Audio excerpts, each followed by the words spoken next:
The sun hovered dead over the world, as brooding and brass and motionless as the pendulum of a stopped clock. The blue Montana sky beneath it went on forever. Noone Tompkins stood speck-like below it, his hands in the air and his pistol on the pavement. 2 cops had guns on him. They were both named Saunders. He could tell by their name tags. One was young and the other old. The young cop had pale hair, a red, pinched face, and 3 days of dirty beard. His partner's head was shaved down to iron fuzz, and he watched Noone silently through mirrored sunglasses like some grim stone idol. Both leveled rifles at him from behind the cover of spread-winged police car doors. "John Doerr sent you up here to murder us," the younger cop, Sanders the younger, said. He had crazy eyes that jumped between Noone and the others, and he kept licking his lips. His skin was bad, mottled and peeling, and too pink.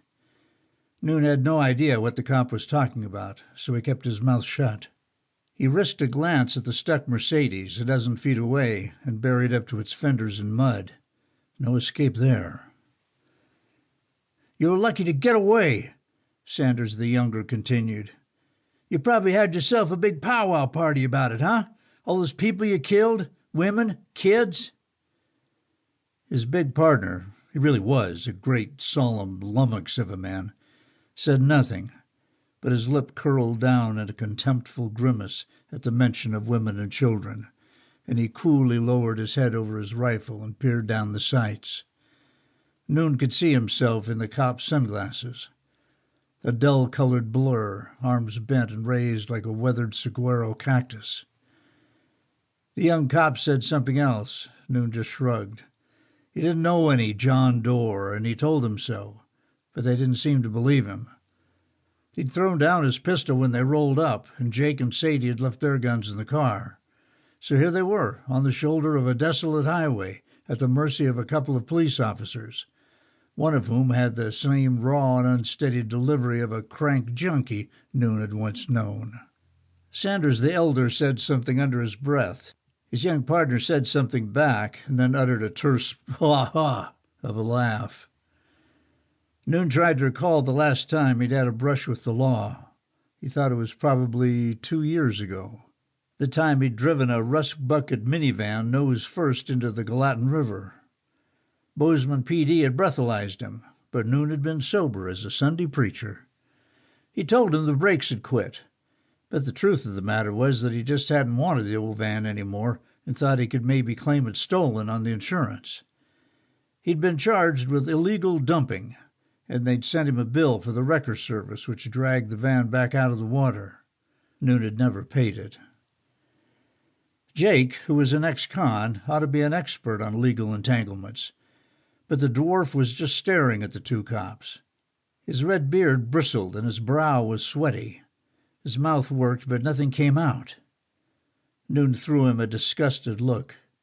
For all his usual swagger, Jake looked apt to wet himself.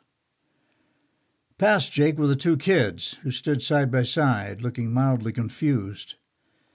The boy, whom Noone called Dog, looked sleepy, and his sister had a misty little grin on her face, like the adults were putting on a well-intentioned but rather tepid game of play-acting. Sadie, his wife, stood behind the children, her wide, glassy eyes set on the disabled Mercedes. They'd exhausted most of their booze this morning, and her mind always turned to molasses without any liquor to grease the rusty old cogs in her head.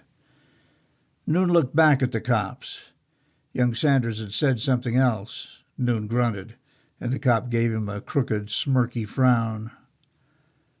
"All that for some supplies?" the cop repeated, irritated. "That's what Mr. Winthrop said. Is that right? You and that John Doerr, you were after liquor?" Old Sanders cocked his head slightly, still peering down the gun sights, apparently curious himself.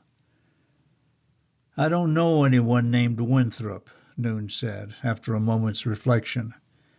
"The hell you don't? I think you were with that raid. You had yourself some car trouble on your way home, and we got lucky. That's what I think."